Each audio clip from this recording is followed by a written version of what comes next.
Hello friends, unique academy में आपका स्वागत है। आज हम शुरू कर रहे हैं अपना अगला लेक्चर। इसमें हम देखेंगे नीति आयोग के बारे में। नीति आयोग क्या है, नीति आयोग किस प्रकार से काम करता है, इसकी स्थापना कब हुई, यह किस प्रकार का संगठन है और इसके सदस्य कौन कौन हैं और साथ में अध्यक्ष कौन है इसका। तो चलिए शुरू करते हैं। तो नीति आयोग को हिंदी में कहते क्या हैं? इसको कहते हैं भारतीय राष्ट्रीय परिवर्तन संस्थान।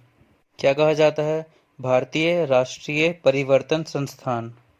और कभी कभी इंग्लिश में इसका फुल फॉर्म पूछ लेता है, तो वो है national institute for transforming India. तो बेसिकली ये जो अपना नीति आयोग है, ये सब्स्टिट्यूट है किसका? प्लानिंग कमीशन का, मतलब योजना आयोग का। इसकी स्थापना देखते हैं। इसकी स्थापना हुई 1 जनवरी 2015 को मंत्रिमंडल के प्रस्ताव के द्वारा, कैबिनेट के प्रपोजल से। तो मंत्रिमंडल के प्रस्ताव के द्वारा ही इस संगठन की भी स्थापना होगी।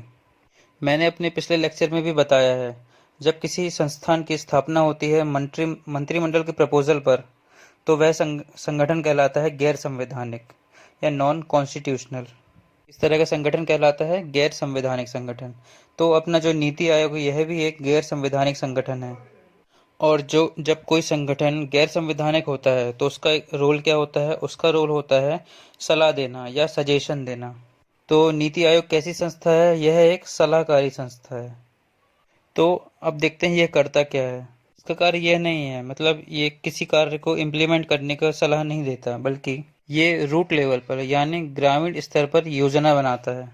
यह योजना बनाने वाले तंत्र का विकास करता है। तो जब कोई संस्था किसी एक ऐसे सिस्टम को डेवलप करेगी जो प्लानिंग खुद करे, तो उस संस्था को अपन कहेंगे सलाहकारी संगठन। या फिर ये एक थिंक टैंक के रूप में कार्य करता है। यह एक ऐसा टैंक है जो खुद योजना नहीं बनाता, बल्कि एक ऐसा कार्य करता है कि योजना बनाने वाले तंत्र का विकास करता है, एक ऐसा सिस्टम डेवलप करता है जो खुद प्लानिंग करे। तो अब हम फिर से इसको एक बार देखते हैं, नीति आयोग है क्या। नीति आयोग को हिंदी में कहेंगे भारतीय राष्ट्रीय परिवर्तन संस्थान और इंग्लिश में कहेंगे national institute for transforming India. इसकी स्थापना हुई 1 जनवरी 2015 को मंत्रिमंडल के प्रस्ताव पर, कैबिनेट के प्रपोजल से।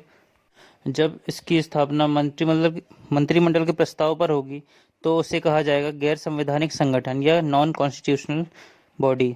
यह एक ऐसी संस्थान है, यह एक सलाहकारी संस्था है जो एक थिंक टैंक के रूप में कार्य करती है। आइए अब बात करते हैं इसके स्ट्रक्चर की। इसका जो स्ट्रक्चर बनता है, देखते हैं इसमें कौन कौन शामिल हुआ। जब हम इसके स्ट्रक्चर की बात करते हैं नीति आयोग के, तब देखते हैं कि जो स्ट्रक्चर योजना आयोग का था, सेम वैसा ही है। मतलब जो स्थिति योजना आयोग की थी, लगभग वही स्थिति इसकी भी है, नीति आयोग की भी। यहाँ पर भी इसका एक अध्यक्ष होता है, जैसे प्लानिंग कमीशन का होता था। इसका एक अध्यक्ष या चेयरमैन होता है, वह होता है देश का प्रधानमंत्री। और हमेशा से देश के प्रधानमंत्री ही इसके अध्यक्ष होंगे। टीम के साथ साथ ही इसमें कुछ पूर्णकालिक सदस्य भी होते हैं और कुछ अंशकालिक सदस्य भी होते हैं। कुछ पदेन सदस्य भी होते हैं और साथ में इसमें 2 महत्वपूर्ण पद हैं, वो हैं इसका एक उपाध्यक्ष और इसका सीईओ, जो कि हर बार एग्जाम में पूछा जाता है।